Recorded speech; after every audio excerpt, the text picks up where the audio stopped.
灿苏风台扫来台湾，不过下晡时啊，家人煞要有民众走去看海影，海巡人员嘛伫现场提醒民众着爱细致。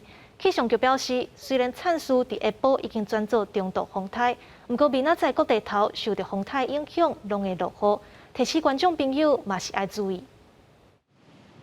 海影拍伫北岸，海水喷甲比人搁较悬。11下晡伫家人条庆公园，虽讲无啥雨，但是风已经真透。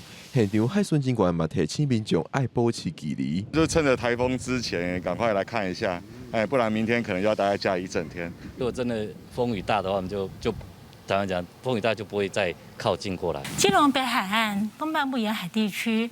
恒春半岛以及南部沿海地区都已经观测到长浪的现象。东方海面北上的过程中，像东部的整个海面，还有北部海面，在未来的时间，风浪也会明显的增强。风台灿苏估计拜六暗时开始更加明显影响北部地区，明仔载规天全台拢有雨。今天晚上8点到明天早上8点，可以看到，除了这些地方下雨以外，在山区以及西部有些地方也渐渐开始下雨，甚至到星期天，除了我们今天已经在下雨的地区，连西半部地区和澎湖、金门、马祖也都会下雨。灿苏风台下晡已经减弱，加做中度风台。不过气象局提醒，灿苏风台的结果是真十北，要是要注意大烟甲风雨。